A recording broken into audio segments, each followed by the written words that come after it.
taking leadership and understanding the kind of issues we address here on Point of View and have been doing so for decades. One of the things that we've been talking about over the last couple of years is reaching out to the youngest generation, the new generation of those in positions of leadership. And part of that is that we really like to highlight some individuals that we think you need to know about. And one of those individuals is in studio with me today. So you can not only listen to the program, but you might want to watch it as well and get a chance to get to know Charlie Kirk a little bit better. He is the founder and executive director of Turning Point USA. It's a national student movement really dedicated to educating, empowering, and mobilizing young people. He started this at a very young age. We'll talk more about that in just a minute. When he graduated from high school, he felt that this is something he might want to do, and of course has been an outstanding individual. He played basketball and football, was an Eagle Scout, and now has been putting together what was initially just a dream and now has developed into a national organization. So first of all, let me encourage you to visit our website today. If you click on his picture or the button that says See More, you will have a link to his website. You'll be, I think, very impressed by some of the material that is available at turningpointusa.net. Let me also mention that we have one of the videos that he's done recently when he was on Fox News, and we encourage you to watch that. You'll see how articulate he is, but also to click that share button, put it on your Facebook page, send it to someone, and educate some other people about this. Charlie, great to have you in studio. Yeah, thank you so much for having me. Good to meet you face to face, seeing you on television, and you are wise and mature beyond your years. I'll certainly say that. Let's talk about that. I mean, you started this really at the age of about 18, did you not? Yeah, right out of high school. My whole life was about going to the United States Military Academy at West Point. My whole life, I was an Eagle Scout, was involved in sports, local civics, and unfortunately, I did not get accepted. I was nominated by my local congressman, but very, very competitive. Yes. But I still wanted to serve my country in some way, still wanted to be involved in a civic type capacity, and I always considered myself an entrepreneur at heart. And there were really no college options for me immediately that I was enthusiastic about. And so I thought, instead of going $100,000 into debt to study something I really don't have a deep love or passion for, why don't I just do something that is in my heart, and that is to grow an organization, get more young people involved in politics and economics. So I started to go to local political functions, and I noticed quickly I was the youngest person in the room by 60 or 70 years sometimes. And I went to local party officials. I went to local people involved in politics. I said, hey, we got to get something going for young people. And unfortunately, I was talked down to. I was almost cast aside and condescended. They said, "Oh, Charlie, you're crazy. You know, there's always rumblings about young people wanting to get something started, but it never materializes." And I was disappointed because I knew some of my left-wing counterparts in high school were given opportunities to be involved in their community politically. And so I decided to start an organization that young people can have a voice. It's important to organize people around these values that made this country the greatest country in the history of the world, and that we must give the next generation substantive steps that they can do to take action. Well, you've done a very good job of developing that, by the way. And I have a similar story in that my father ran for the California Assembly when I grew up in the California area, and walking precincts at the age of 12, sitting in meetings sometimes. I remember one time I was sitting there, I talk about, again, youngest person in the room. We were in the room with the United States Senator who was running for California's Senate at that time, U.S. Senate. And again, sometimes conservatives and even moderates aren't really good at passing the baton to the next generation. But having been born in Berkeley, like you, I've seen how quickly they would, in various environmental groups and social activist groups, recruit young people. And even to this day, I think if you have somebody say, well, how's the youth vote? Well, they'll just figure it's all going to go for Barack Obama. Next time it's going to go for Hillary Clinton. And yet I think you're saying, no, there's all sorts of people like you, but they need some kind of mechanism to be connected. And so here, 50 states, 750 campuses, 50,000 students mobilized. Let's talk about what has happened since you got that started. Amazing. So in 2.5 years, thanks to the faithful support of many people in Chicago and nationwide, we've been able to build an amazing organization where we now have 27 people on our full-time staff all across the country. And this past fall, we were able to be in all 50 states on over 750 campuses and mobilize 50,000 students towards action and towards voting for the first time in their life, which was a significant achievement and just the beginning. And we have a vested belief in our organization in grassroots community organizing.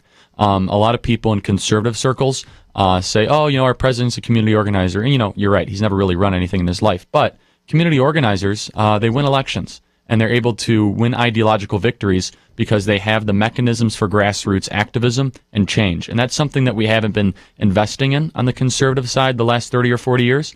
And I think that this is why we're seeing the amount of success and growth that we are, because our message is relevant.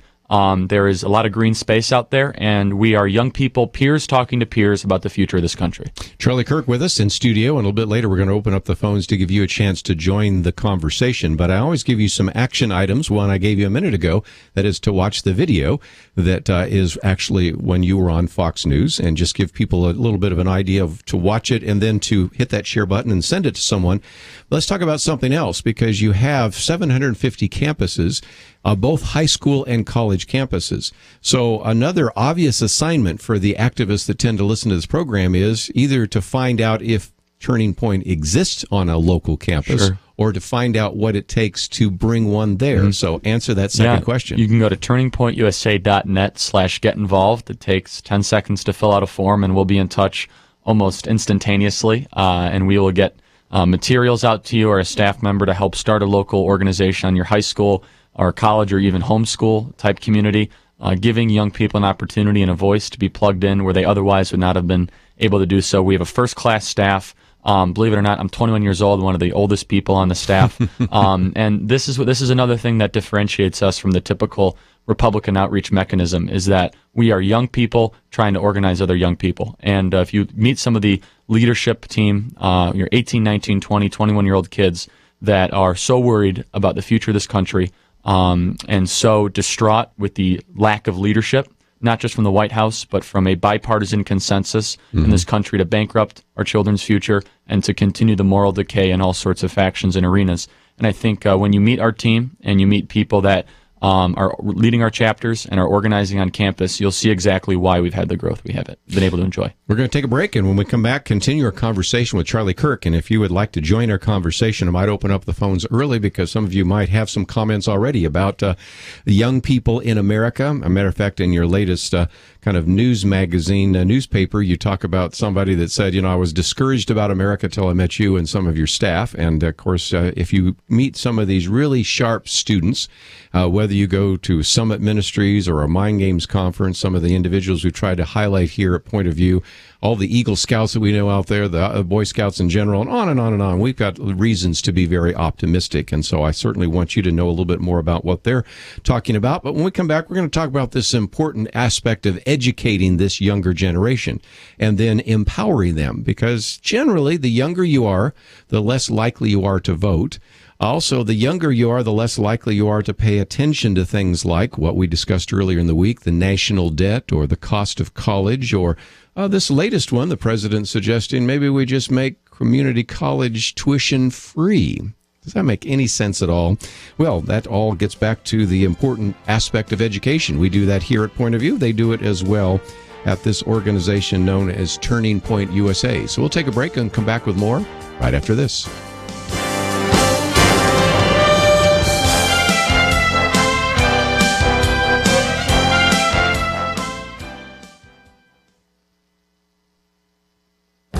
The Point of View Commentary with Kirby Anderson. For decades, Christians have been warning about the dangers of pornography. It can ruin marriages and destroy families. Many researchers have provided evidence of the harmful effects of pornography, and much of this was cataloged in the 1986 Attorney General's Commission on Pornography. Various groups ranging from Pure Hope to Enough is Enough have been warning about the dangers of pornography, and the problem has grown worse simply because porn is easily available on the Internet. The case has been made even stronger by research done by secular researchers at the University of Arkansas, James Madison University, and New York University. This new study in the journal Archives of Sexual Behavior found that men who watch porn enjoy it less. They also found that these men usually try to act out what they see in pornography in their real-life encounters. What is most unfortunate is the fact that pornography has become what the researchers call a primary source of sexual education. They don't learn about sex from their parents, teachers, or even sex education manuals. They learn about sex from explicit pornographic videos, and these become embedded in their minds. Of course, these videos also remove love from sex and intimacy within marriage from the sex act. Pornography also causes men to objectify their sexual partners, and there is also a legitimate concern about the fact that many of these pornography videos involve violence or female degradation. If some evil person tried to ruin the lives of men and destroy their marriages, I doubt they would come up with a better tool than online pornography. It is readily available, it is addictive and destructive. Fortunately, there are ministries dedicated to helping those addicted to or tempted by pornography, and there are groups calling for government to enforce existing laws dealing with obscenity and pornography. You know, this new study provides powerful new research that can be used to fight the porno plague in our society. I'm Kirby Anderson, and that's my point of view.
You're listening to Point of View, your listener-supported source for truth. In studio with me today, Charlie Kirk, and he is with, of course, Turning Point USA, the founder, and certainly we do want to encourage your phone calls if you'd like to join us. 1-800-351-1212. Charlie, one of the things that is part of your mission statement, educate students about the importance of fiscal responsibility, limited government, and free markets. It is, I think, a truism that most young people tend not to vote. They should, but part of it is they don't understand the gravity of the circumstances that they are about ready to inherit as they become taxpayers themselves. I noticed that on almost every page of Turning Point USA, you have a student's debt clock. And we talked about that earlier in the week with former Senator James Buckley about, as a matter of fact, we even have the debt clock on our website there. And the student's debt clock is based on the student's share of the national debt, $950,000. So you ready to pay your $950,000? I mean, if young people understood that, then when they hear the president suggesting, oh, let's take money we don't have and provide free community college education, I think some of them go, whoa, whoa, whoa, whoa. As much as I'd like free education, I don't want you to bankrupt the country so that I can get free tuition to go to a community college. Sure. And it's funny, whenever the president says something is free, it means that young people have to pay for it. He said, free green jobs and free auto bailout and stimulus and all these, balderdash. Yeah. I will say that's a nice word to use. It's all just further advanced from this big government agenda. And really, young people will soon hopefully start to realize that borrowing today is taxation tomorrow. And our generation is looking at one that the only way we'll be able to fiscally sustain ourselves is for 60 to 70% tax rates over the next 20 to 30 years for our generation. And that's not, you can't have you can't have an economy that can thrive and innovate and create wealth for other people and jobs for everybody if you have those kind of tax rates and those kind of burdens. So essentially we focus on the national debt because we think it's exclusively a young person's issue. It affects older people, of course, but for young people it's so I think it's an isolated generational theft type issue. And that's really what it is. You are stealing money from the next generation to pay for the over-bloated, inefficient abuse of government right now. And I think that if young people start to not retaliate, but voice their disgust with Washington's inability to address our fiscal irrational behavior, I think we'll start to see hopefully some reforms in that regard. But this is a bipartisan issue or a nonpartisan issue or however you want to phrase it, because this affects every American the same. Whether you're a Republican or Democrat, voting or apathetic, the national debt will affect everybody, whether we like it or not. I've seen surveys done of people of your age when asked about entitlement programs like Social Security, and some of them say, I think there is a higher percentage that I'll see a UFO than I'll ever see a check from Social Security Administration. Mm-hmm. Those kinds of concerns, if they really resonate with your generation, do two things. First of all, it I think ends real quickly the business as usual kind of mindset. And number two, I think it would motivate them to go out and vote. Whereas right now, I think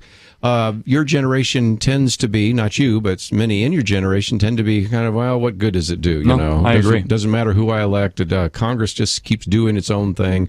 And there's a level of cynicism that has really grown up around your generation. And in some ways, you can't blame them. I mean, for too long, I would argue, and some people disagree with me, that Republicans have acted like Democrats far too often, that they have voted to increase the size and scope of government.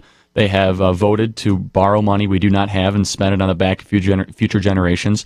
And sometimes even in our state of Illinois, there's no differentiation between a Republican and Democrat. And so for some ways, young people are correct. On most issues, the Republicans and Democrats don't disagree on much. But I will say that there is a new strain, and there are some new leaders that are highlighting the contrast between a big government agenda and an agenda based on individual liberty and freedom, freedom of choice, freedom of commerce, and freedom to risk and freedom to succeed. And we have to highlight those differences. We have to say that we are a party and a movement of pure free market capitalism, not crony capitalism, two totally different things. And a lot of the apathy and the cynicism that I receive from young people, I don't disagree with all of it. And they say that, hey, we've had 12 years of leadership and we've had $11 trillion in new national debt. What's the difference, Republican or Democrat? It's tough to disagree with that. What we say is we stand on values and ideas and principles and a restoration of them. We don't stand behind a party or a candidate, but if you stand behind ideas and you educate a generation behind them, then you'll be able to put leaders into place eventually that will stand on principle and not just stand on party. Well, we certainly agree. If you'd like to join us, 1-800-351-1212. We'll get to some of those calls a little bit later. Charlie Kirk with us in studio. And when we talk about this idea of educating students, it does seem to me that you've got a little bit of an uphill challenge. I don't know if you've ever watched Bill O'Reilly, but he has this guy, Jesse Waters, going out there and doing interviews. And in the past, of course, it was Jay Leno, but I'll use the more contemporary one. Jesse Waters goes out there and asks just basic questions of people that are about your age.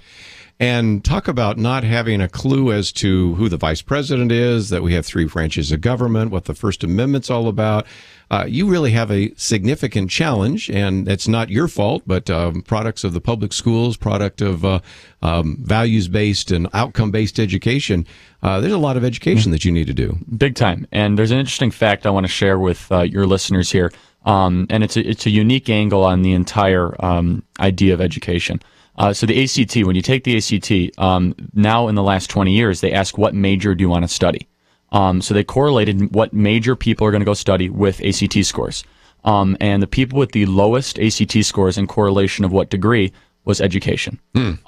Teachers, people who want to be teachers, unfortunately, are the people who receive the lowest ACT scores. Now, ACT is not the only indication of intelligence. However, I would argue some of our teachers don't even know the basic foundations of this country and who's representing us. And if the teachers can't understand those concepts, then how possibly could our students?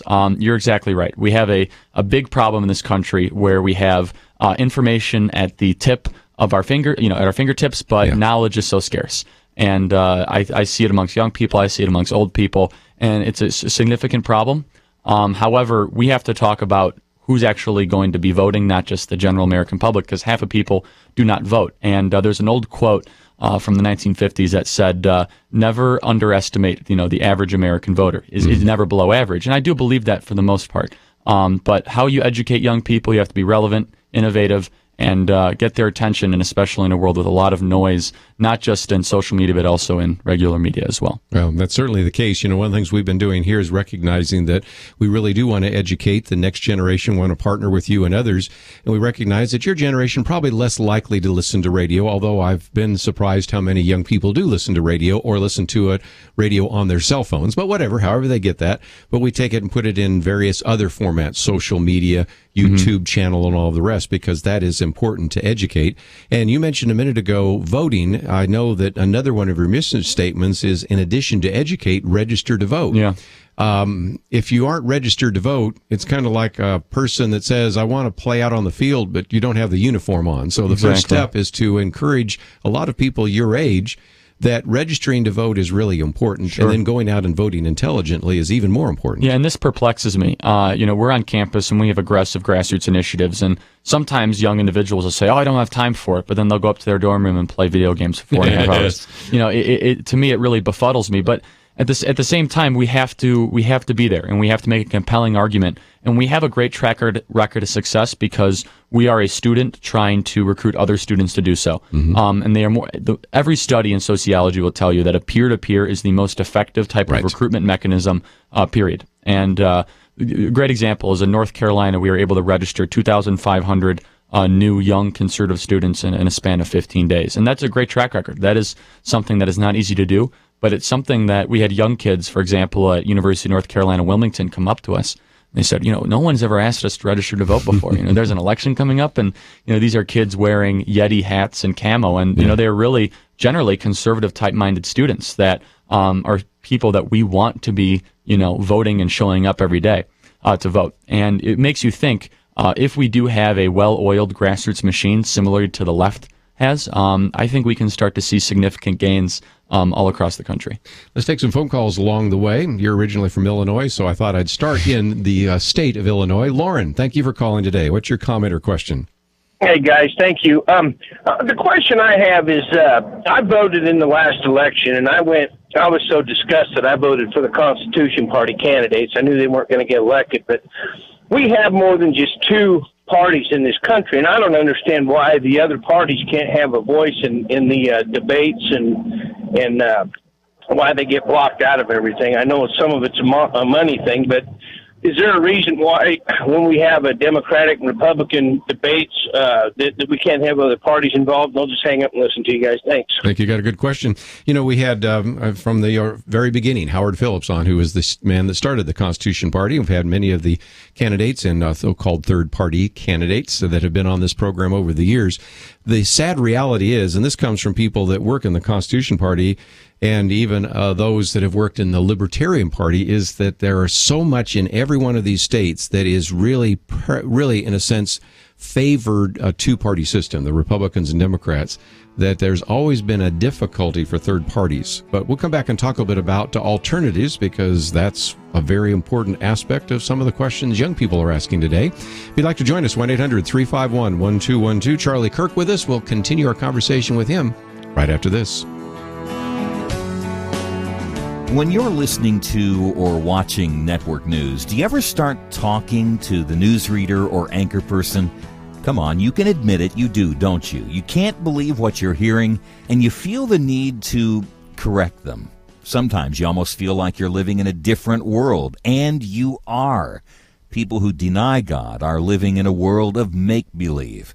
The next time you're shaking your head at the news, I want you to do something. Pick up the phone or write a check or visit us online and give.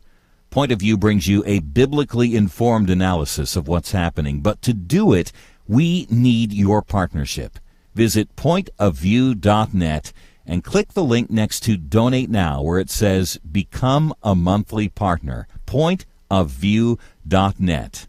Or mail your donation for this month to Point of View, Box 30, Dallas, Texas 75221. That's Box 30, Dallas 75221. Or call 800-347-5151. 800-347-5151. Don't just shake your head. Make a difference. Point of View will continue after this.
You are listening to Point of View.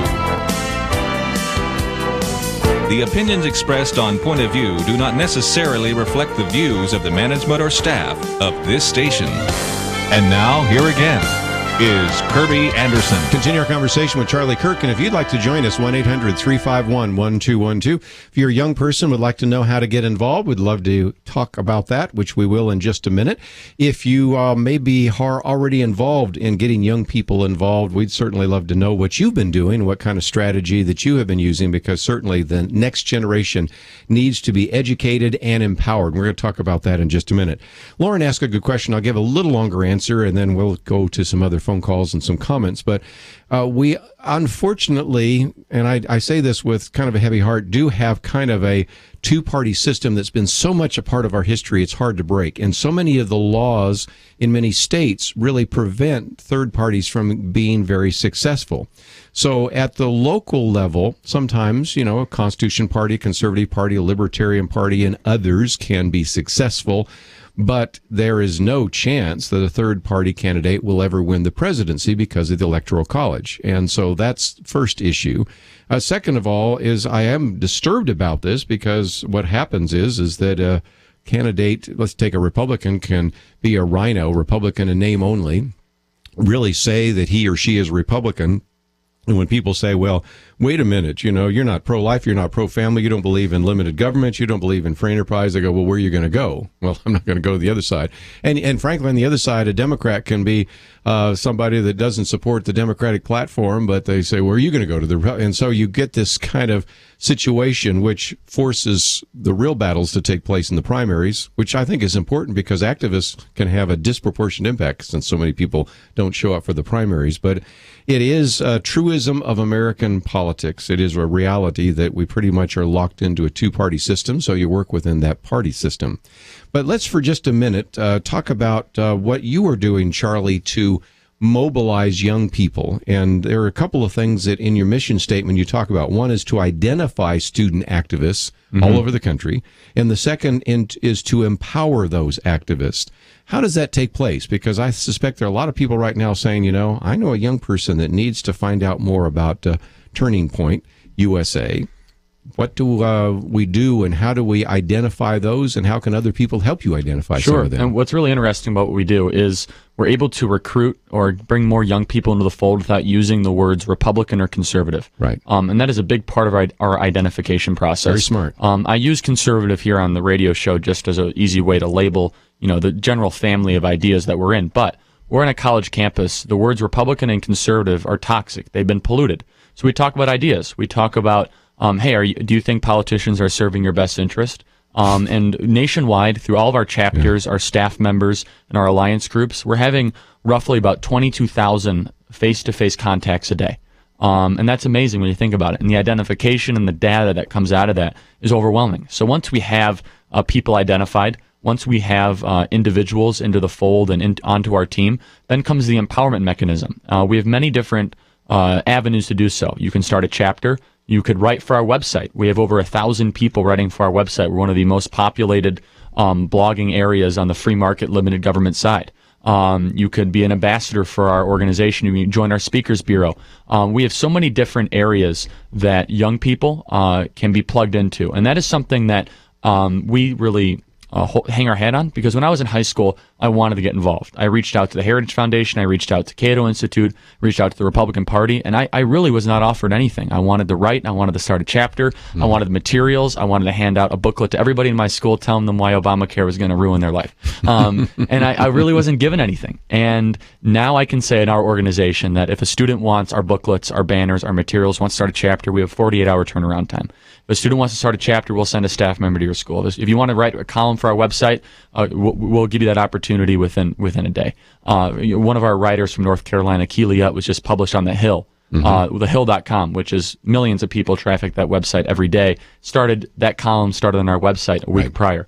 And that gives me hope, and that gives me real optimism for the work that we're doing. Because I think back to me being, a high school senior, being, a rabble-rouser in Chicago with all those crazy leftists, teaching me, that big government is the greatest thing ever and Republicans are evil. And I wish I had something like this, but I'm glad I've been able to help create a movement to allow young people to have what I was not able to do. I want to talk for just a minute about how people can connect, because that was one of the calls people had just a minute ago about how to bring a speaker to their campus and things like that. But you said something in passing I want to come back to, that you talk about these values and these ideas without labeling them.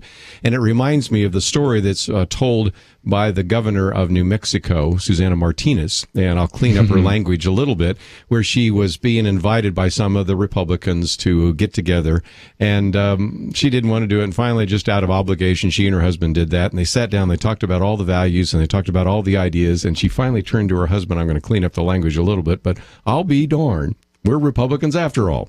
She said a little stronger than that, but I think you get the idea. And I think that's part of the point, is that if you go onto a college campus today and you say, do you believe that you should make decisions about your health care rather than a bureaucrat? Yeah, I think so. Do you think the politicians oftentimes don't have your best interest at heart? Yeah, I think that's a real problem. Do you think that basically we should allow free markets generally to decide what product you buy versus a bureaucrat decide that? Yeah. Okay. Guess what you just turned out to be. Exactly. And so that's a wise strategy that is helpful not only when we are talking to young people, but I think when we're talking to anybody, recognize some of the values are really values that mainstream America holds to. And there's an old quote, you label me, you negate me. Yeah. And you ask a young person, would you rather take an Uber or would you rather take a taxi? Would you rather eat at Chipotle or would you rather, eat at the school cafeteria lunch line? Would you rather watch Netflix or would you rather watch a fizzy old,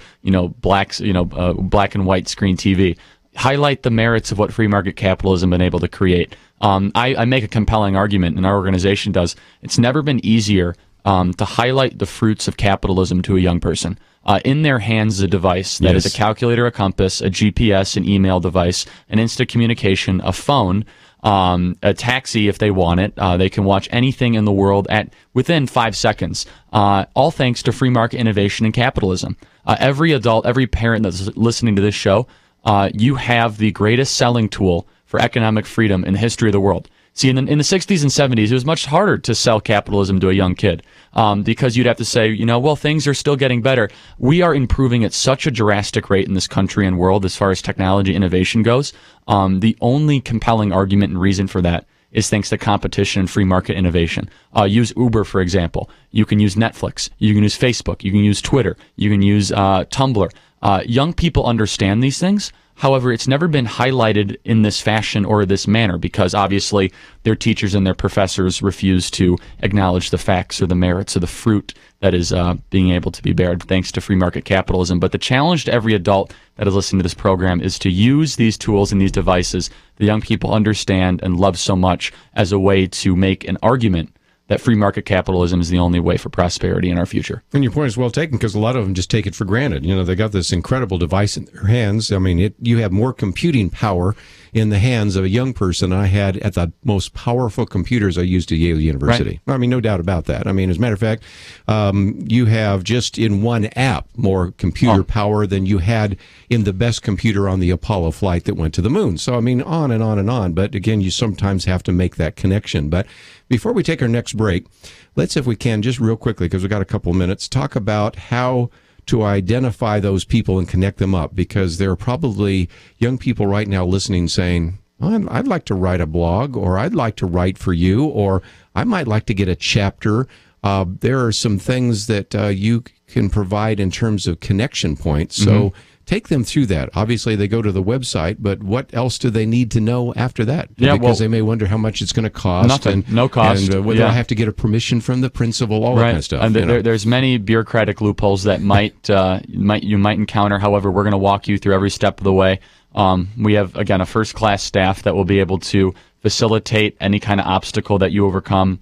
We have a 64-page packet that we have, a booklet that we have created that is called How to Organize on Campus. First of its kind. Saul Alinsky wrote it, but for the left, no one on the right has ever thought about writing one. If there's a young person listening to this program, fill out the form.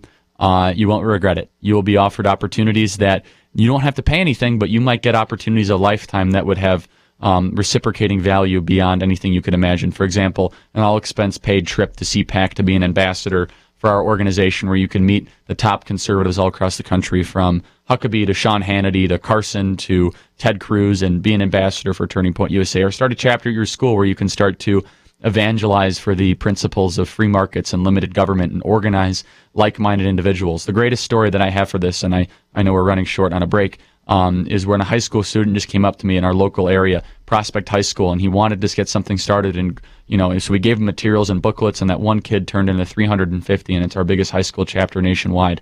And it's one of the coolest things to go visit them, and their energy and their enthusiasm.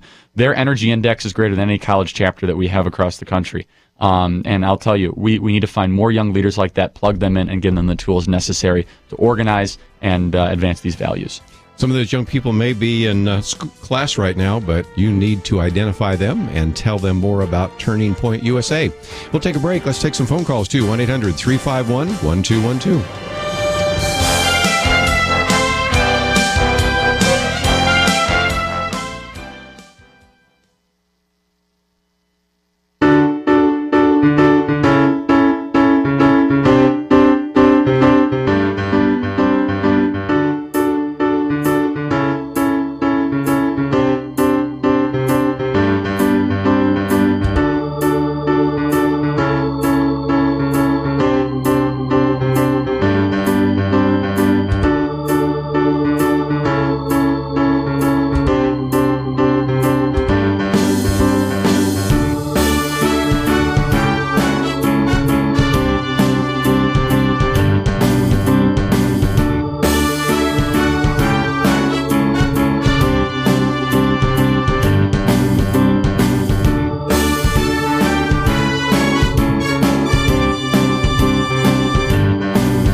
Now, back to Point of View, your listener-supported source for truth. Time for a few more minutes. Charlie Kirk in studio with us. And if you're just joining us, we've been talking about Turning Point USA, which is just an outstanding way for you to encourage young people that you might know. Of course, you might be a young person listening right now to get involved. And again, this is an incredible explosion. 50 states, 750 campuses, 50,000 students mobilized. So if you know a young person in high school or college, certainly let me encourage you to find out a little bit more, and we have links to Turning Point USA at our website. We also have a video that I encourage many of you to watch when he was on Fox News, and to maybe take the time to share it with some others.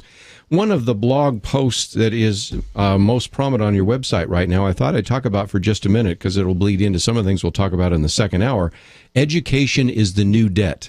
I think you wisely said, I'm not going to head to college until I kind of know what I'm doing. And there is a lot of value because you point out here some scholarships are being given to colleges, but basically the student graduating with a degree could be anywhere from, $30,000 in debt to $100,000 in debt.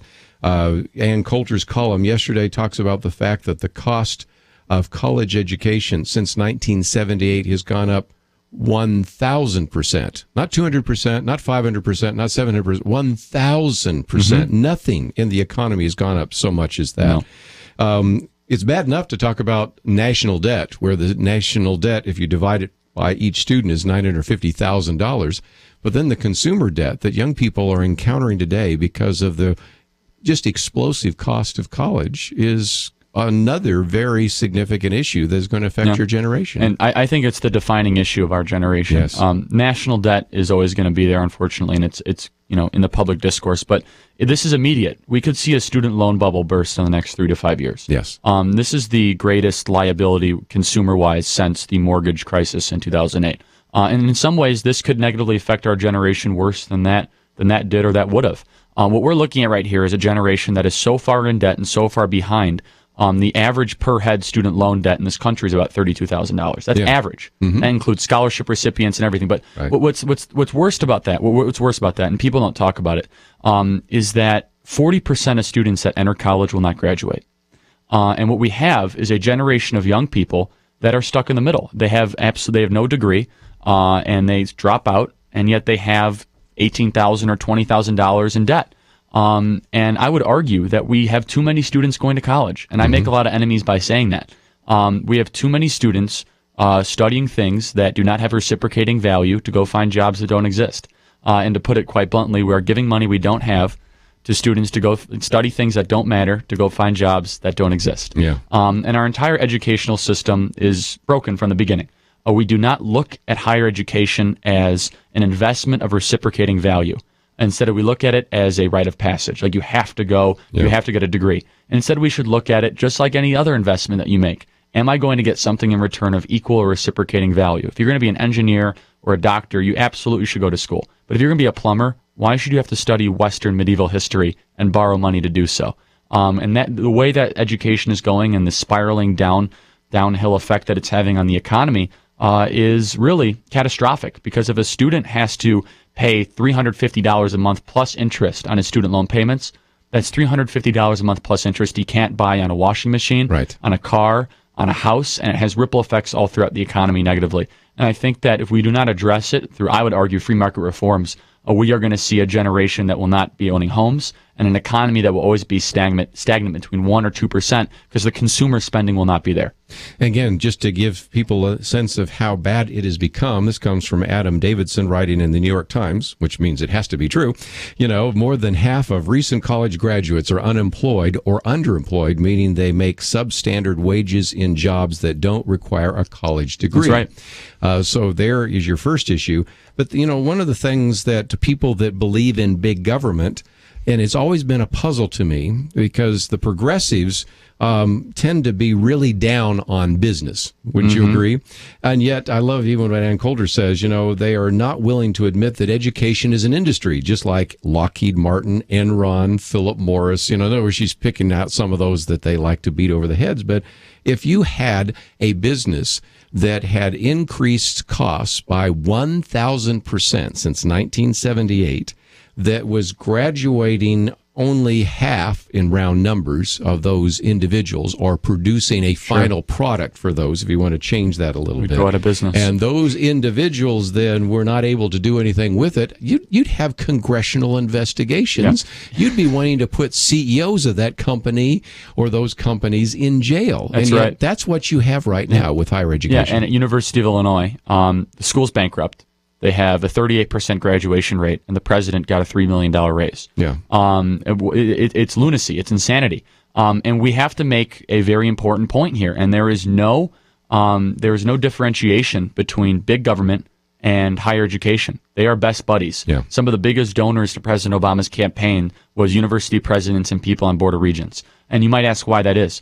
The number one beneficiary of cheap federal subsidized student loans our universities, Yeah. because they can continue to raise their tuition and know that the students will pay in full. They have no vested interest in the education of students. I shouldn't say that. I say their number one interest is the advancement of their own, which is to try to get a promotion or try to make the school have another adjunct building, which they do not need. And their primary focus is not the education of their students and is not trying to get students to graduate or at least be accredited and be able to enter the job force with the skills necessary to find job or equal or greater employment. And the last thing I'll say is this. As we look at the student loan crisis, we have to ask ourselves, do we want to have a generation that is so far in debt and so far behind that the only way to get them out is through a government-subsidized bailout? And I refuse to accept that notion. And I know friends that have borrowed $180,000 to go to Brown University to study children's storytelling. I mean, it's absolute craziness. And for every adult and every student that's listening out there, understand that just because the Department of Education is offering you a supposedly good offer through the federally subsidized student loan industry, think twice, because there's nothing worse than being behind the game before you even start. That's just amazing. Well, again, just a good illustration then of some of the resources that are available at Turning Point USA, because I'm just... And so, again, if you know young people that would want to join up, take the time to visit the website, turningpointusa.net. And we've had privilege of having Charlie Kirk in studio with us today. So thank you so very much for joining us. Thank you so much for having me. One more time, just before we go to the break and let you go, as they go to that website, tell everybody how they can connect up with you. Sure. There are young people that might want to connect up with you. There may be some that might want to support your organization. So how can they do so? Right on the front page, you can click the tab Join, or you can fill out our little email newsletter. It's right below the first slider. There's a tab on the upper right that says Donate. We're a 501c3 public charity, so anything that is contributed is 100% tax deductible and greatly appreciated. And if you do donate $15 or more, you get a packet of all of our booklets and a T-shirt, so you get something in return, which is great. And or if you email info@turningpointusa.net and request some booklets, you might want them for a homeschool type function or a church group, or maybe you run a school meeting, or maybe you are a teacher yourself and you want some of our materials and educational type resources, please email us and we'll send them to you immediately. We have over 250,000 booklets that we have published ourselves, that we have written for students in the hands of young people, and our goal is 1 million before June. And we're going to make that happen, and anybody who wants those kind of things in your hands, please go to our website, turningpointusa.net. Get one of those spring activism kits, and That's you can right. put those to good use. So again, lots of great resources, a blog, a speakers bureau, as well as great information about this organization. So, Charlie, it's been fun to see you on television. Been greater to have you in studio. Let's do it again sometime. Thank you so much.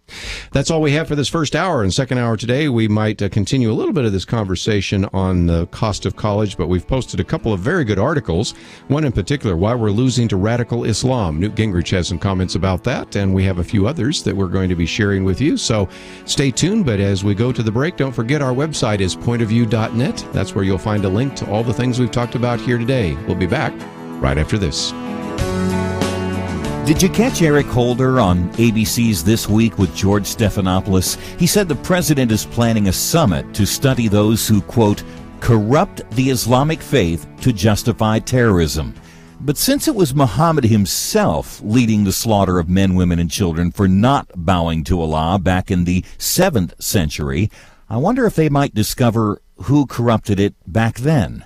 You know, it takes real effort to ignore the obvious, but it would seem our officials and many in the media make that effort.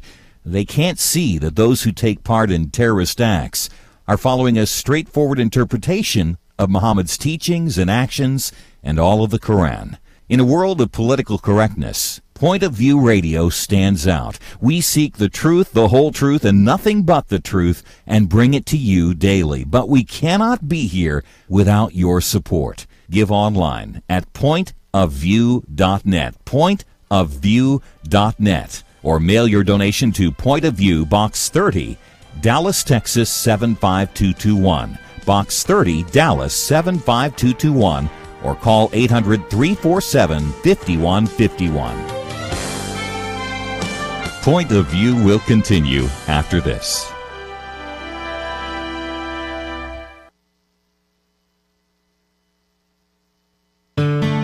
I just thank God for y'all. I listen to you every day, truly. I wanted to thank y'all for everything you do each day to inform Christian families and our community about the things we can do, and just the way you're so informative. I listen to you daily and love you guys and appreciate you so much. God bless you, Kirby, for keeping this show so on track and for the decades of wonderful help to this nation that Point of View has been. We're all big fans of your work, and we pray that God will just prosper it. As a Christian, over the years that I've followed this program, I am constantly challenged to be on guard and to evaluate what's going on. And if for no other reason, to protect the caliber and the truth of your programming, I need to participate and to back your program financially to ensure that the truth stays out there for people to hear, to view, and to be a part of.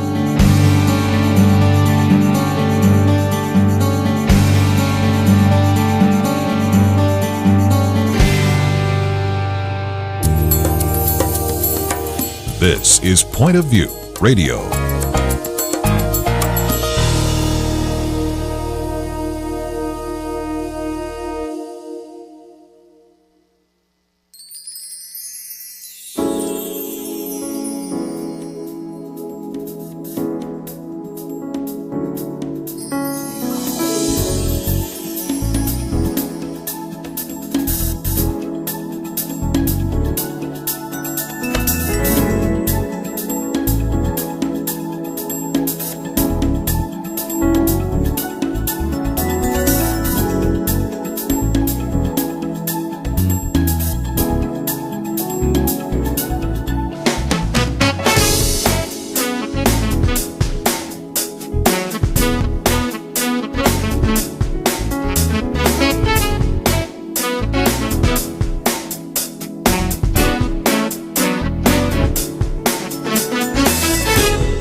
Hi, this is Kirby Anderson. You know, each day we take on the tough issues and provide a biblical perspective to them. The topics we cover are wide-ranging: apologetics, theology, prophecy, creation and evolution, intelligent design, marriage, family, child-rearing, the millennial generation, trends in society, politics, economics, business, religious liberty, the Constitution, public policy, foreign policy, military policy, tensions in the Middle East, abortion, homosexuality, pornography, sexual ethics, media, technology, history, and America's godly heritage.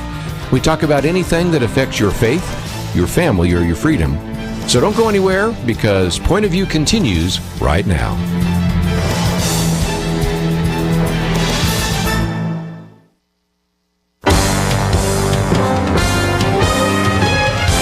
Across America, live.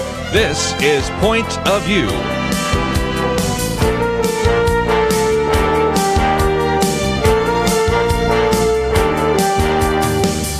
And now, Kirby Anderson. Second hour, if you'd like to join our conversation, 1-800-351-1212. Charlie Kirk was in studio with us this last hour. He's moved on, but we certainly will still entertain questions or comments about the issue of college. I'm not going to spend too much more time on it, just to kind of sum up a few things we did cover in that first hour. And then we're going to move on to a piece that we have actually posted by Newt Gingrich, Why We're Losing to Radical Islam, and might even get into a piece that we posted yesterday by David Limbaugh on how we have handcuffed ourselves in this war on terror. A lot of that very important conversation that we need to have with you, and love to get your comments about what can and should we be doing in this battle on the war on terror. But just before we finish off this idea of college, you have two issues, and they hit simultaneously, and that is the cost of college education has risen dramatically. That is an understatement. As I said before, since 1978, the cost of college education has risen 1,000%. That is something that we have no precedent for anywhere else. Not in healthcare, not in consumer goods, not in home prices. Recognize it for a family. The second largest investment they will ever make after a home is a college education. And it is amazing to me that the American public has been willing to go along with this year after year. It's amazing that we haven't had both conservatives and liberals, Republicans and Democrats, parents of kids and others just concerned about the future of America not complain about the fact that the cost has gone up, not because the education and the educational product has improved that much since 1978. I mentioned Ann Coulter's column earlier. She made the case, and I think you could make it, that perhaps it's declined rather dramatically when you look at some of the surveys that have been done, some of the educational evaluation that has been done, and the rest. But it is going up for one very good reason. You and me and all taxpayers are on the line for this, because every time there is an increase in the amount of student loans that are being made available, and recognize now that those loans come through the federal government, not as much through your local banks like they did before, then it simply allows those college costs to continue to increase.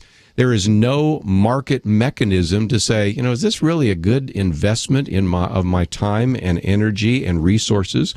A parent is willing to shell out perhaps as much as $50,000 a year. And at the end, what do you have to show for it? As I quoted just a few minutes ago from this article that appeared in the New York Times, quote, more than half of recent college graduates are unemployed or underemployed, meaning they make substandard wages in jobs that don't require a college degree. You might have a degree in English literature, in sociology, in women's studies, in cultural anthropology, or of course it could also be in engineering or biology or biochemistry, whatever it might be, but still the bottom line is that is the case. And the argument in that particular article that appeared in the New York Times were that more than a third of college graduates will never make enough money to repay their student loans. So I think Charlie Kirk is really on target there, in which you have a situation right now in which you have the potential for another bubble. We've talked about the debt bubble. We talked about the dot-com bubble. We've talked about the housing bubble. This one, the student debt bubble, is a very significant one. So if you'd like to join our conversation on that, certainly we will welcome your phone calls. But I want to move on to the issue of this battle on and the battle for freedom around the world, because what happened in France last week is a reminder that even if we are willing to withdraw from the battlefield, even if we think that it is no longer important for us to be on the front lines, those who oppose us and those who oppose the ideas of Western civilization, those who oppose the ideas of biblical Christianity, haven't given up, and if anything, are more emboldened. And so I wanted to quote from this piece by Newt Gingrich. Of course, he is a former Speaker of the House of Representatives, sometimes one of the smartest men in the room. I had a chance to interview him a number of times over the years, and what he has set forth is, I think, a plan for what we must do and what Congress must do to really begin to understand this war on terror. So I want to take some time to go through it, and then you agree with that. And if you disagree with it, what's your plan? Because it does seem to me that we have to begin to address in a much more systematic way this war on terror. And whether this president does so or not, Congress needs to address it. And we're going to have a new president in a few years, and it's important for us to understand what this real threat is and what we can or should do in order to address it. Newt Gingrich begins by saying the United States has been at war with radical Islamist terrorism for at least 35 years, starting with the November 1979 Iranian seizure of the U.S. Embassy in Tehran, taking 52 American hostages. President Jimmy Carter, in his State of the Union address 2 months later, declared American captives innocent victims of terrorism. He goes on to say, for the next 2 decades, radical Islamist terrorists actually grew more powerful and more sophisticated. On September 11, 2001, a remarkably sophisticated effort by Islamist terrorists. He said in response to the worst attack on the U.S. soil since Pearl Harbor, President George W. Bush told a joint session of Congress, our war on terror begins with al-Qaeda, but it does not end there. It will not end until every terrorist group of global reach has been found, stopped, and defeated. He says we have clearly failed to meet that goal. After more than 13 years of war, with thousands of Americans dead, tens of thousands of Americans wounded, and several $1 trillion spent, the United States and its allies are losing the war with radical Islamism. The terrorists of Islamic State are ravaging Iraq, Syria, Boko Haram is Yemen, and beyond, and the Taliban are resurgent in Afghanistan. The killings in Paris, at Charlie Hebdo, and at a kosher supermarket are only the most recent evidence of the widening menace of radical Islamism. He said, confronted with atrocities in Paris, French President Minister Manuel Valls told his people on January 10th that we were at war. Quote, it is a war against terrorism, against jihadism, against radical Islam, against everything that is aimed at breaking fraternity, freedom, and solidarity. Yet France, like the United States government, doesn't have a strategy for victory in this war. Ad hoc responses to attacks have failed to stop the growing threat. We remain vulnerable to a catastrophic attack or a series of smaller attacks that would have dark and profound consequences for the American people and for freedom around the world. He goes on to talk about some of the things that need to take place. The United States and its allies must now design a strategy to match a global movement of radical Islamists who sincerely want to destroy Western civilization. And he says Congress should lead the way, first by convening hearings that outline the scale and nature of the threat. And additional hearings should seek advice from a wider range of experts on strategies to defeat radical Islamists. Let me take a break, and when we come back, I want to go through in some detail the 7-point strategy that Newt Gingrich puts forward, and then I want to get your response. Is that what we need to do? And if not, what should we do? Because this threat remains, and we need to meet it. We'll be back right after this.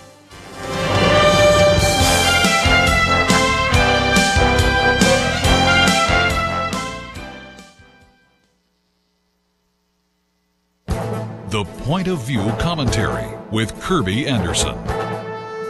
For decades, Christians have been warning about the dangers of pornography. It can ruin marriages and destroy families. Many researchers have provided evidence of the harmful effects of pornography, and much of this was cataloged in the 1986 Attorney General's Commission on Pornography. Various groups ranging from Pure Hope to Enough is Enough have been warning about the dangers of pornography, and the problem has grown worse simply because porn is easily available on the internet. The case has been made even stronger by research done by secular researchers at the University of Arkansas, James Madison University, and New York University. This new study in the journal Archives of Sexual Behavior found that men who watch porn enjoy it less. They also found that these men usually try to act out what they see in pornography in their real-life encounters. What is most unfortunate is the fact that pornography has become what the researchers call a primary source of sexual education. They don't learn about sex from their parents, teachers, or even sex education manuals. They learn about sex from explicit pornographic videos, and these become embedded in their minds. Of course, these videos also remove love from sex and intimacy within marriage from the sex act. Pornography also causes men to objectify their sexual partners, and there is also a legitimate concern about the fact that many of these pornography videos involve violence or female degradation. If some evil person tried to ruin the lives of men and destroy their marriages, I doubt they would come up with a better tool than online pornography. It is readily available, it is addictive, and destructive. Fortunately, there are ministries dedicated to helping those addicted to or tempted by pornography, and there are groups calling for government to enforce existing laws dealing with obscenity and pornography. You know, this new study provides powerful new research that can be used to fight the porno plague in our society. I'm Kirby Anderson, and that's my point of view.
You're listening to Point of View, your listener-supported source for truth. Question on the table at the moment is how to deal with radical Islam. If you have comments or questions, 1-800-351-1212. Reading a little bit from a piece that was done by Newt Gingrich, and we have posted it on our website, Why We're Losing to Radical Islam. And his suggestion is that Congress needs to be serious about convening a time to investigate what needs to take place. And I will help you in just a minute understand why he thinks it's so important to deal with this in a systematic way, because this is certainly following a precedent that was used when we began to talk about in this country how to address the threat of communism. But let me give you the 7-point strategy and then take some phone calls to give you a chance to react, either agree or disagree. 7 points real quickly. Point number 1. He says that Congress should investigate the current strength and growth rate of radical Islamists around the world. He says we need a detailed sense of the total picture, the scale of the threat from this movement. And he says, I suspect that it would actually be stunning. So the first is to really get a sense of how many Islamists are there around the world. We spend some time around this program, around the roundtable, kind of giving percentages and guesses, but can't we get a little better handle on that? I think we can, as a matter of fact. Point number 2, to look at this by country, and that is the country-by-country danger. He says, for example, Americans simply don't realize how dire the situation is in specific areas. Boko Haram has killed thousands more people in Nigeria alone than Ebola has in all of Africa, according to data compiled by the Council on Foreign Relations and the Centers for Disease Control. One or more hearings should focus on each center of radical Islamism, including Somalia, Yemen, Syria, Afghanistan, and Pakistan. The third is to look at the role of the Muslim Brotherhood. He says this group is vital to the global radical Islamist movement, yet so little understood by Washington elites that it deserves its own set of hearings.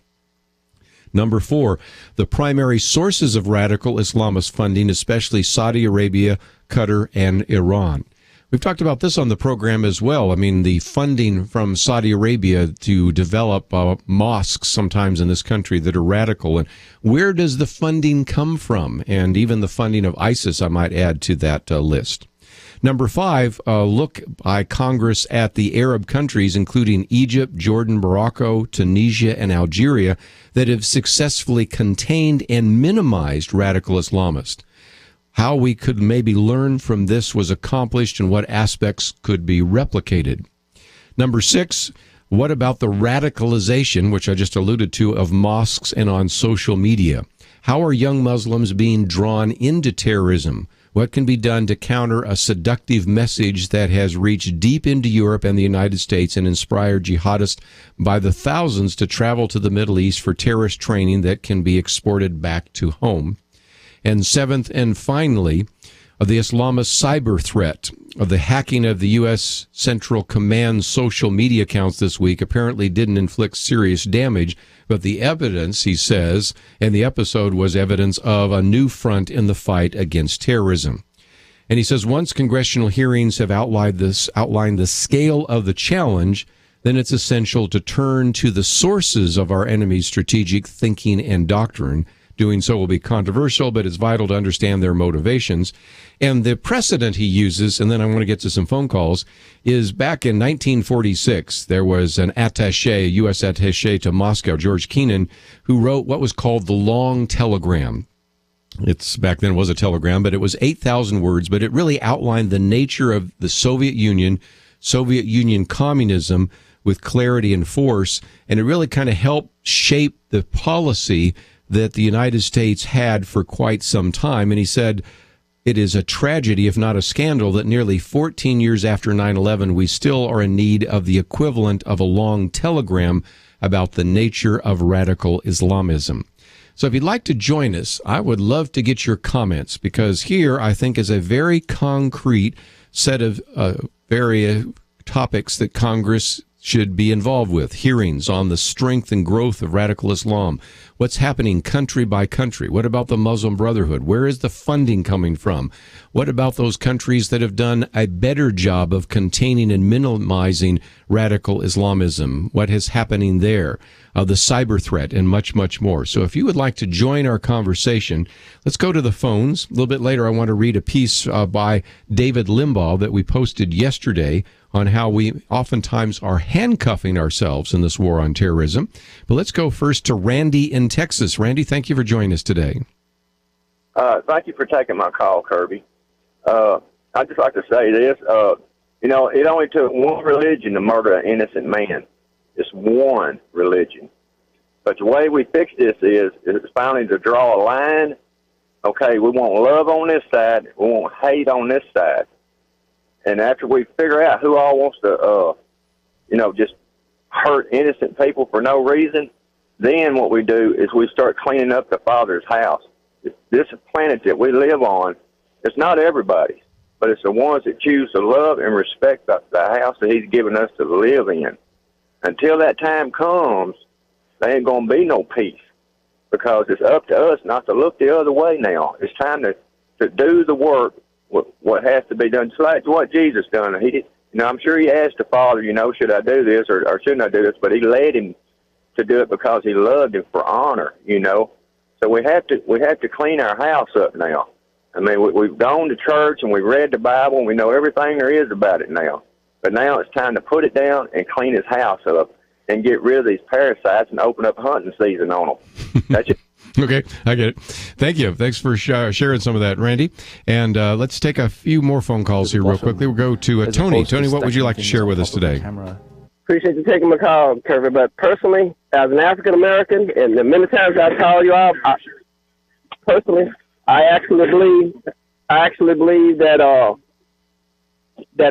excuse me. Hold on one second. Let me turn this down right quick. Okay, sure. I really believe that the president, this is just my honest gut feeling, Robert. All your bullet points that you read off, it seems like he's more hurting us in a way from a lot of the things that you named off. That these people, we're not all. I don't even know where these people are that you got that information from. But I believe that they are so on point, and a lot of it is centered around this president. I mean, he hurts us in the long run when it comes to, I mean, we spend more time fighting him than when it's almost like there's an implosion when it comes to our country, when it comes to what he's doing and what he's not doing, and what he's allowing, and what he's not doing. And by the way, I will read some of that because David Limbaugh addresses that. Some of the things that are coming from the president or his administration, the political correctness, the unwillingness to call it radical Islam. So I will get to that in just a minute. So I'm going to set you up for it, but you kind of got us into that conversation, which will be the next piece I'm going to read in just a minute. But I appreciate you sharing that with us today. Thank you for taking my call. Sure. Let's take another phone call real quickly. We'll go to North Carolina this time, WGNN. And Lynn, what would you like to share? Yeah, Kirby, first of all, I like what you had about Newt Gingrich. I think he hits the nail on the head. But you don't see us bringing probably some of the most greatest experts in the world on terrorism, and that's the Israelis. They've been dealing with this since they've been a country and even before, and yet we want to alienate them. We want to try to push them away. And as far as ISIS, before the oil crunch came down, they were selling oil on the black market at $50 a barrel when it was $100 to everybody else, and making $8 to $10 million a day. That's how they finance it, because they're stealing oil from the oil fields there in Iraq and Afghanistan and part of Iran. So, there's another way to cut the head off, and unfortunately, it's going to cost a lot more human cost before we stop it. I know. Thank you. Well, and again, your comment about Israel, very relevant. A little bit later today, I'm actually going to be taping an interview with Joe Rosenberg. He couldn't be with us live, and so I will play that probably on Monday, and I know we'll be talking about Israel there. And that's a point I would add to that. Newt Gingrich talks about how Arab countries have been dealing with minimizing radical Islamists within their country. That's a very good point. But I think another part of that hearing could be, what has Israel done to protect themselves from the fact that they have hostile neighbors that intend them harm? And I think there's some principles we could learn from those hearings as well. And again, I believe that we are going to probably need a change of administrations before we see some of the change from the top. But that's why Newt Gingrich says, well, okay, but let's at least have Congress hold hearings, begin to investigate this. Some of this information is known, but to be able to put it in some kind of report and to give us if you will, a long telegram like we had back in 1946 to help us understand what the strategy of communism is. We need a similar sort of long telegram or strategy to talk about in the 21st century what it looks like if we're going to be serious about fighting a war on terror. Let's take a break, though, and we'll give you a chance to join our conversation right after these important messages. Gary Bauer, former Reagan White House official and president of American Values. I wish I could have a personal conversation with every one of your listeners. Don't make these good people beg for resources. There is nothing more important than a well-informed populace in this country. Abraham Lincoln said that at the end of the day, public opinion in America is everything, because we are a free society. Point of view that can't get government grants, isn't going to get any subsidies the way National Public Radio does, or some of the other outlets that are so liberal and, quite frankly, in my view, just downright biased.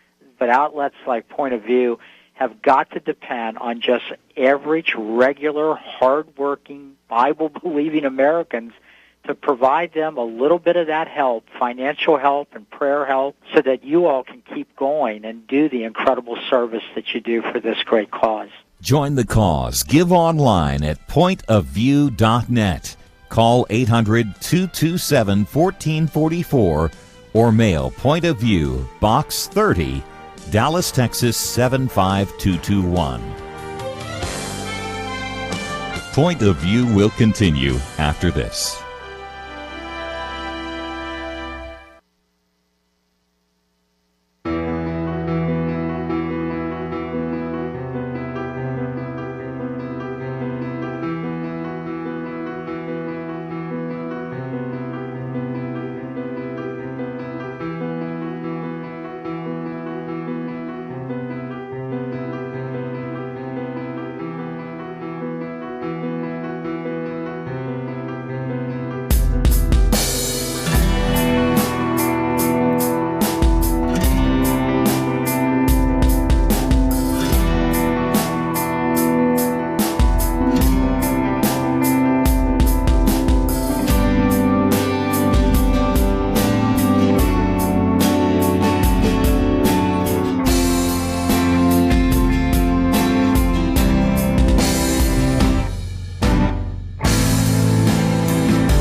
for listening to Point of View.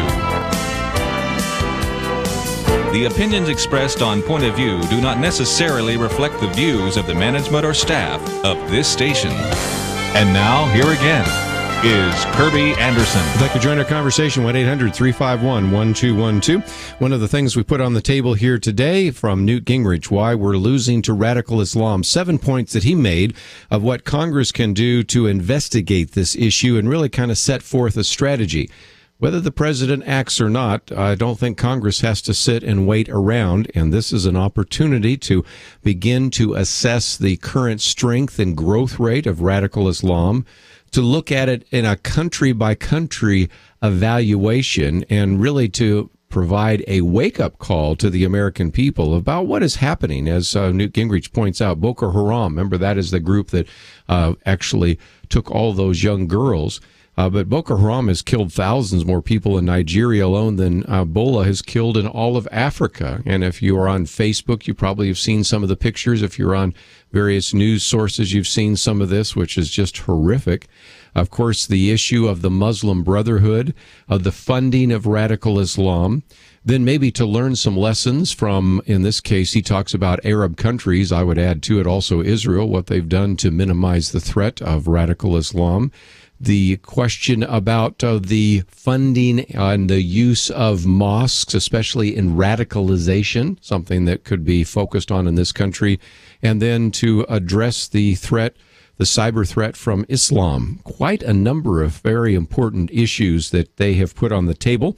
Just a minute, I also want to read from a piece by David Limbaugh that I think relates back to one of the comments Tony made about when you have a president and an administration at the top saying, you know, really not even going to call it radical Islam. We're really going to change the semantics of the way in which we train individuals.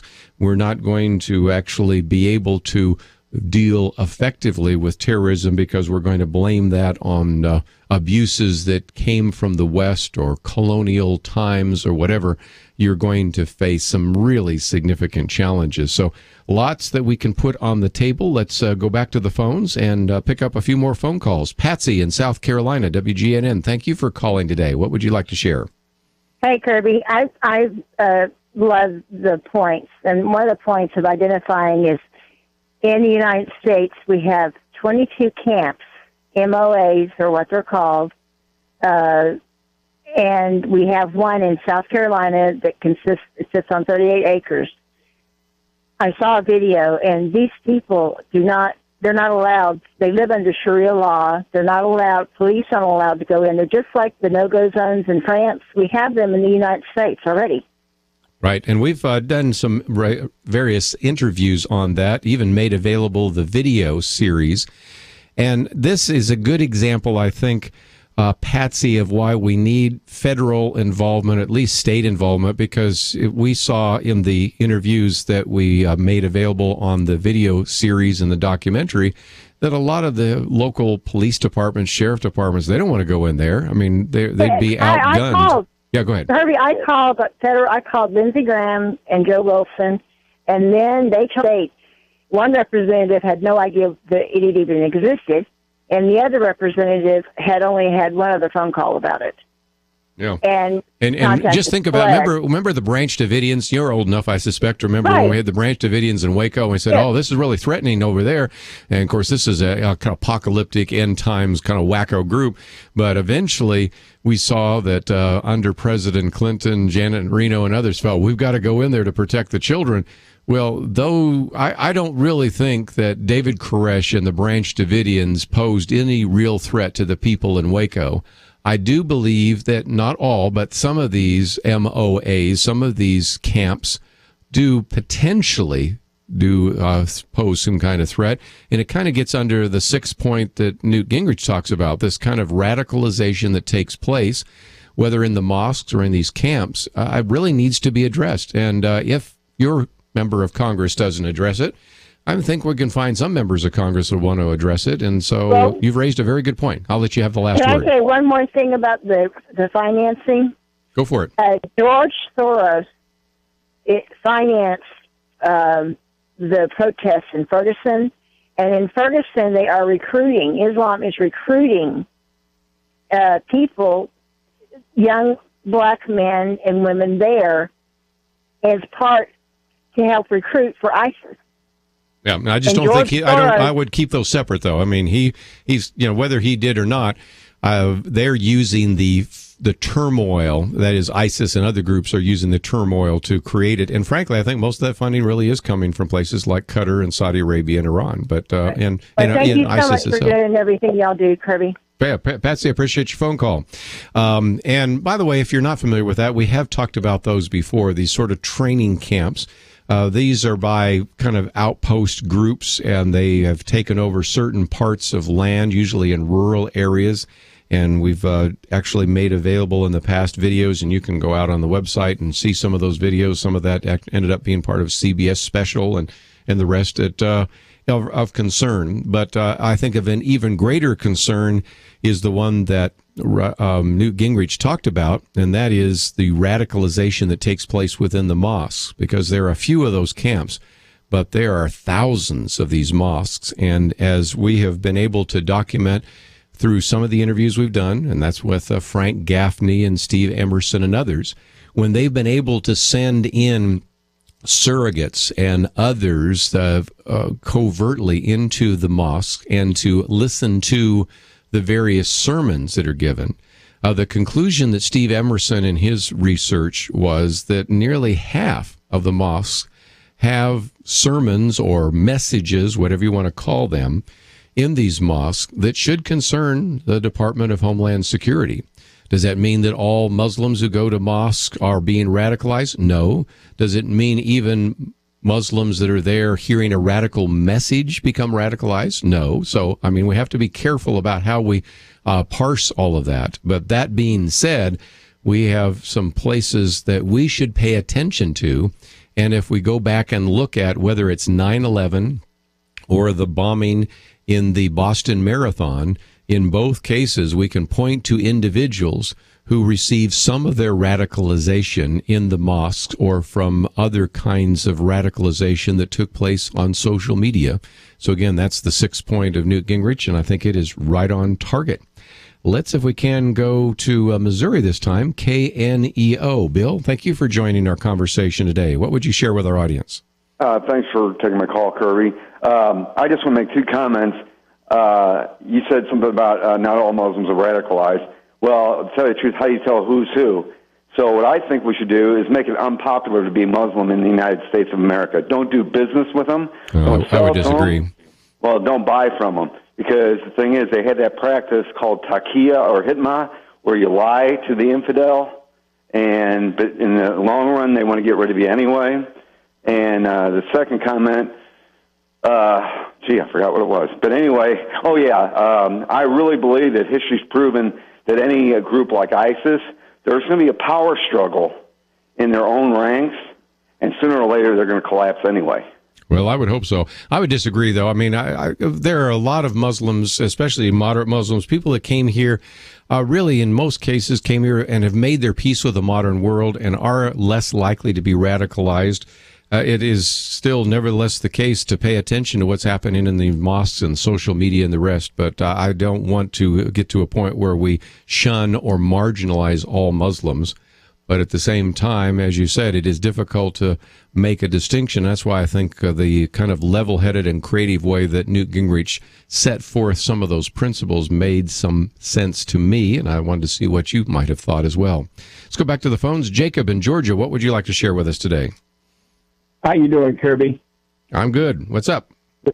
Listen, I'm sort of a little perplexed about how the United States is allowing Islam, the Muslims, to practice the Sharia law. And this is something that is detrimental to mankind and especially to women.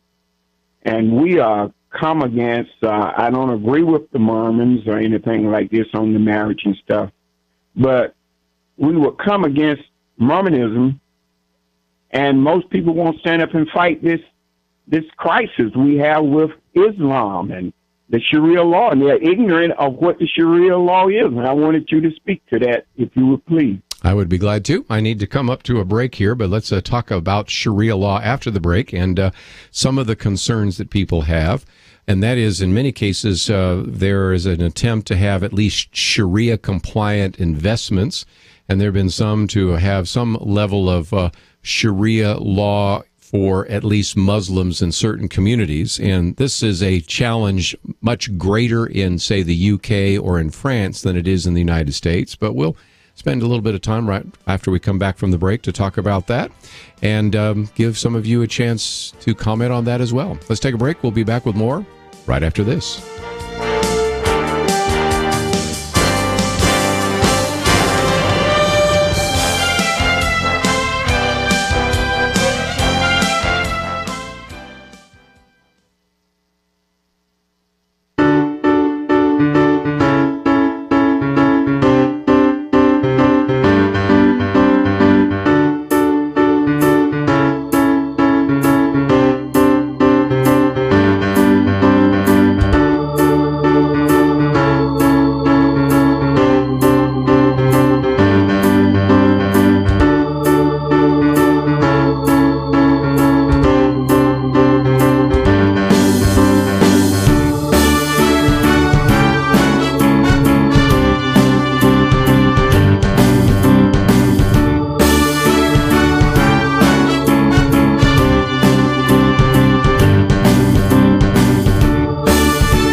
Now, back to Point of View, your listener-supported source for truth. What about this idea of Sharia law? Certainly Jacob brought that up, and I think one of our other callers wants to bring it up in just a minute. So let me put that on the table, and we can have that conversation.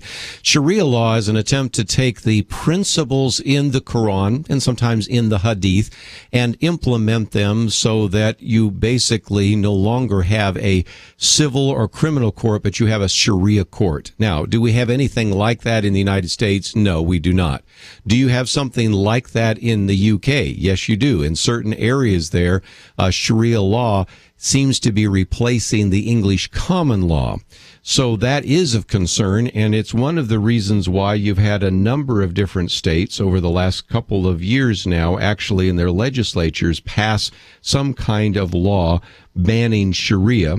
And Oklahoma, of course, is one example, but we can talk about some others that have at least looked at that. Louisiana, Arizona, North Carolina, South Dakota, Tennessee, Kansas, to mention a few. Okay. Now, are we seeing a movement in that? Well, in the financial area, you have what is called Sharia compliant investments. And that is individuals, Muslims that want to invest say, well, this investment has to be Sharia compliant. And that would prevent certain money from going to certain kinds of funds, but oftentimes would even require that a percentage of those profits go to Muslim organizations.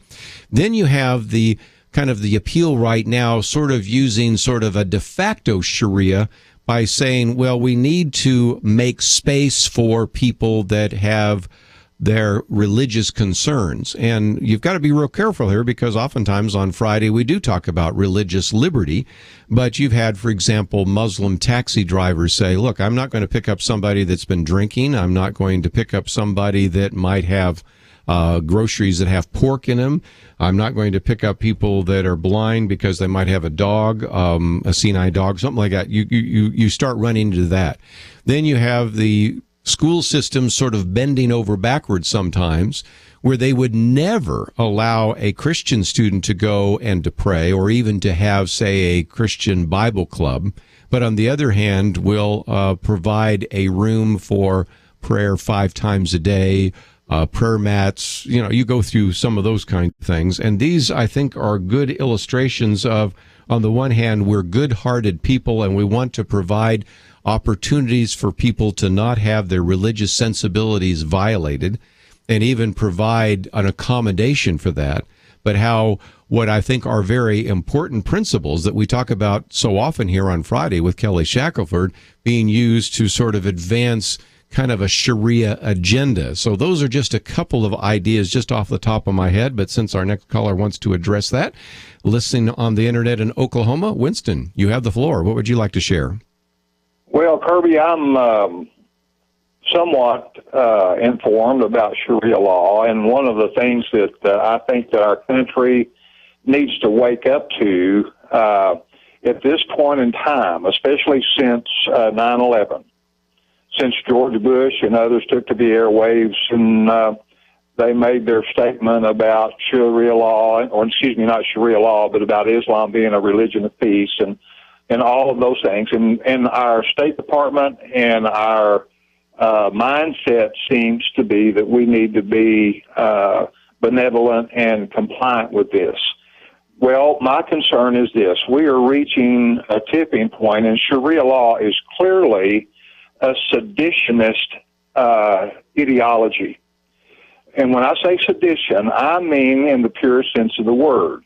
The ultimate purpose is to overthrow the Constitution and the government of the United States of America.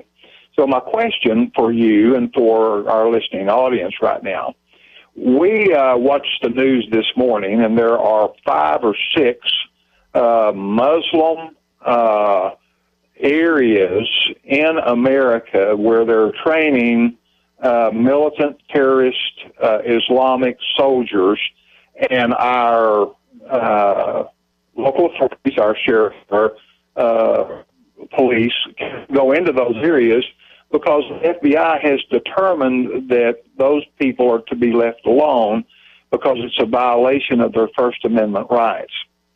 That flies in the face of every freedom-loving American. And our FBI and our president and our Justice Department and all of these people that we support and respect are telling us that Sharia law is just fine, when it is not just fine. It is seditionist mentality. And we've got to reach a way where we can deal with these things in an aggressive and definitive way. And I think that the first thing that needs to happen is, if the imams and Muslim people in America are freedom-loving and they're patient and kind, they need to be the ones that would lead the way to eradicate that. I would agree. And we need more of those leaders. And I've tried to bring a few of these moderate Muslims on when I can find them, and they're willing to come on and take the heat. Because frankly, some of them take a tremendous amount of heat if they do speak out. Go ahead. Well, the problem that I see is that if those people are going to rise up and do it, they are going to find the American people prepared to stand shoulder to shoulder with them. Because the principle is the same, and it's freedom of religious expression. And men, for the last 300 years, have died on foreign battlefields to ensure the right of American people to worship the way they want to. The Sharia law is allowed to stand. Those liberties and those freedoms will be brought down. I would caution all of us, it would only take 1 or 2 very, very well-placed terrorist successes in this country to create enough confusion to where we would be beyond that tipping point. And that I don't know why we would allow these places to even be there, much less turn the other cheek or look the other way. They're fostering a seditionist ideology in those places, and they need to be taken out. I'm saying this, they need to be taken out, and it's got to happen. Well, I appreciate your comments, and a lot of what you shared, the things that David Limbaugh said, and we posted that the other day. He had 8 points. I don't certainly have time to go through all 8 points, but one was talking about the president and his administration's approach to combating Islamic terrorism is to first downplay its existence and pervasiveness.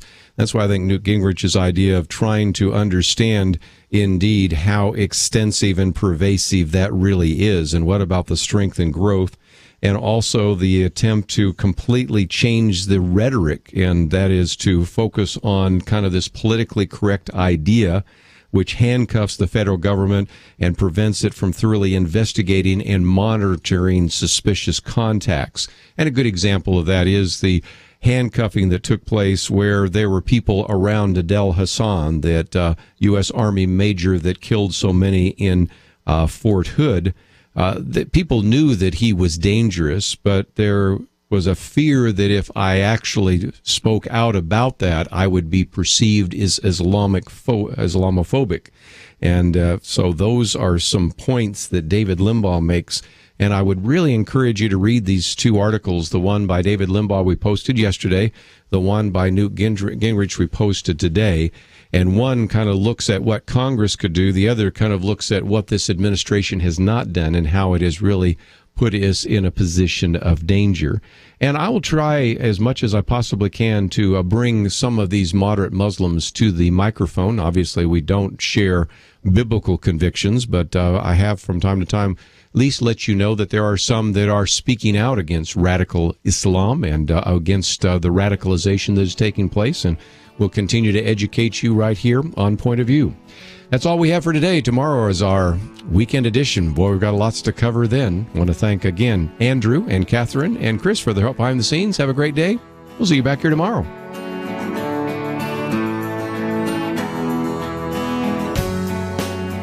Many are saying that the fight for marriage is all but over, that it won't be long before all 50 states say that 2 men or 2 women can be married. And a Utah judge recently ruled that polygamy laws are unconstitutional. Where have we heard that before? What began with easy divorce has now become a free-for-all. Christians are commanded to be salt and light in the culture. Point of View equips you to do that. Encourage us today with a generous gift. Monthly gifts are huge, but even a single donation is a big statement. It says that you refuse to embrace the slide into darkness, that you believe God can stop the rot and bring new life. Click the donate button at pointofview.net.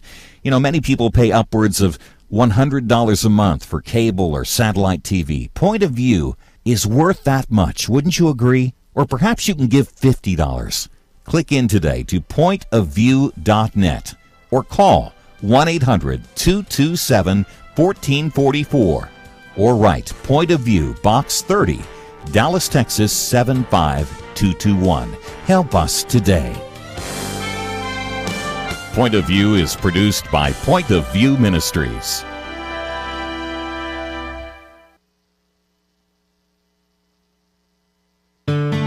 I just thank God for y'all. I listen to you every day, truly. I wanted to thank y'all for everything you do each day to inform Christian families and our community about the things we can do, and just the way you're so informative. I listen to you daily and love you guys and appreciate you so much. God bless you, Kirby, for keeping this show so on track and for the decades of wonderful help to this nation that Point of View has been. We're all big fans of your work, and we pray that God will just prosper it. As a Christian, over the years that I've followed this program, I am constantly challenged to be on guard and to evaluate what's going on. And if for no other reason, to protect the caliber and the truth of your programming, I need to participate and to back your program financially to ensure that the truth stays out there for people to hear to view and to be a part of.